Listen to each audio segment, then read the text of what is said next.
One of the neatest things about Mardi Gras is the invitation's open to everybody worldwide. There are no tickets sold. You don't have to pass any kind of test. You just come, and you're welcome, and you'll have a good time, and we'll even send you home with a free gift.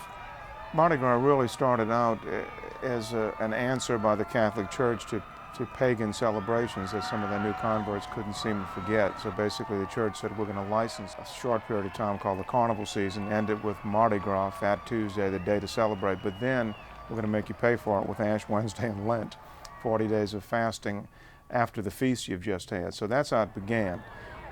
The very first crew was called the Mystic Crew of Coma, started in 1857, actually formed by men who belonged to a Mobile Mardi Gras organization, and they actually had it in Alabama before we did in New Orleans. But in New Orleans, before the first parade, back in the 1840s and 50s, there was a lot of violence associated with Carnival.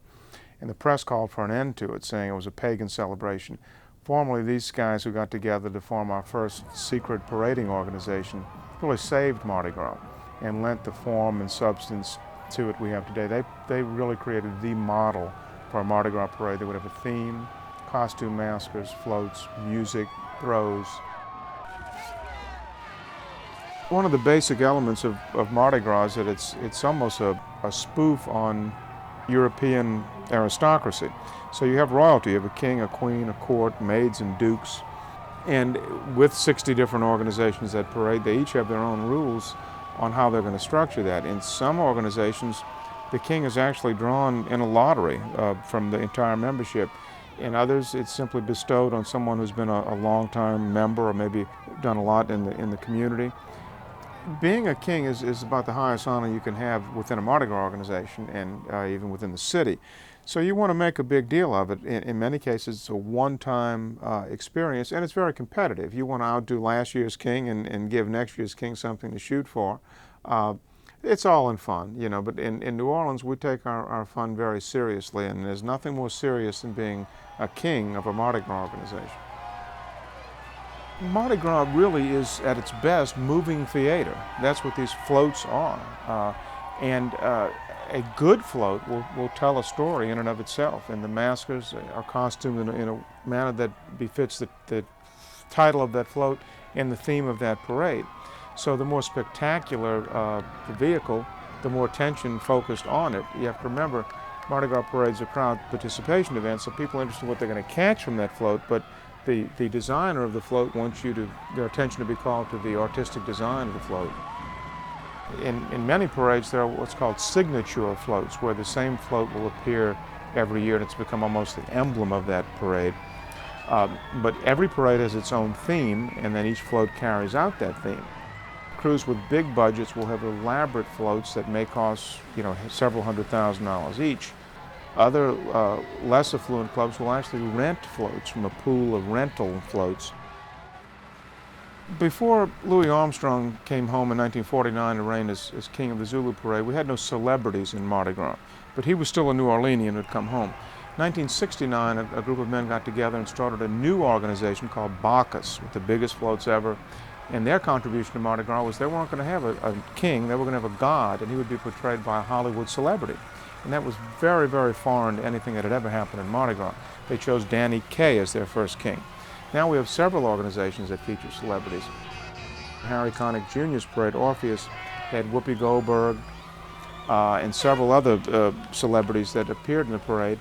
And I get to interview a lot of these celebrities, and I can tell you, Mardi Gras to them is an experience they've never, ever had before or will ever have again, to be seen by millions of people at a safe distance, to enjoy the interaction of the crowd.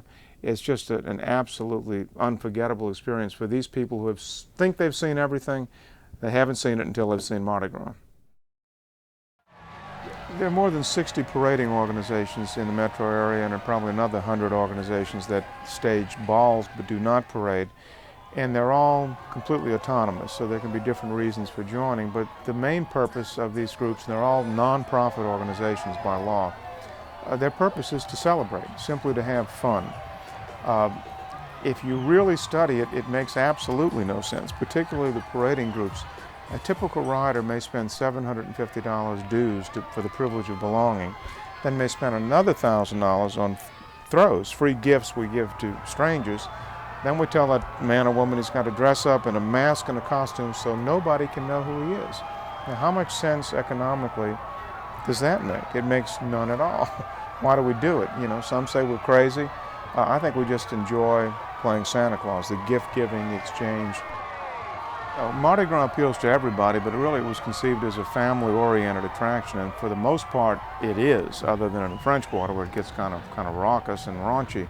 But there's all kind of protocol at Mardi Gras parades, and some of that deals with who gets there first gets the best spot. You know, we don't sell tickets. You may have 30 people deep at a parade site, and we even have certain custom-made ladders now that you place along the parade route, and we build little chairs on the top of the ladder so children can be positioned in them, ostensibly to get a better view. But really it's to catch more goodies. It's not, you can always catch good things at a parade if you put either a beautiful lady or a child on your shoulder. Some parades for 50 years have traveled the same route, so neighborhoods, homes will have parties every year. People that have moved out of the neighborhood will meet on that same street corner year after year after year and have these mini reunions. So it's not uncommon to see entire families and extended families in the same spot each year enjoying the same parade.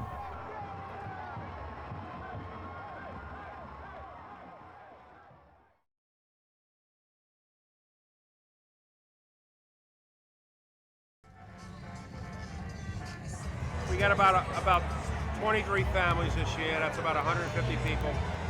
We come out. We got the apartment right here, right behind me, right there. One of those great apartments. Store ladders, toilet. You know, right here on the avenue. Can't beat it. We do this every year for how long? About 10 years. About the worst they got here are the ladder Nazis. The people who are very turf conscious. The people who will come out here and literally not leave the ladders alone for 72 hours. I mean, they pay people to do that. I can't explain it. It's just something, I mean, y'all must think we're all crazy down here in New Orleans, but we're not. This is how we live.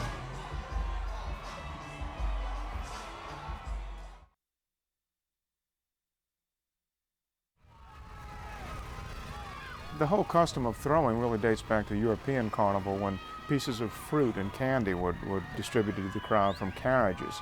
Really, in the New Orleans Mardi Gras, that's been taken now to an extreme where millions and millions of dollars of items are thrown from the float, some of them very inexpensive, others very collectible.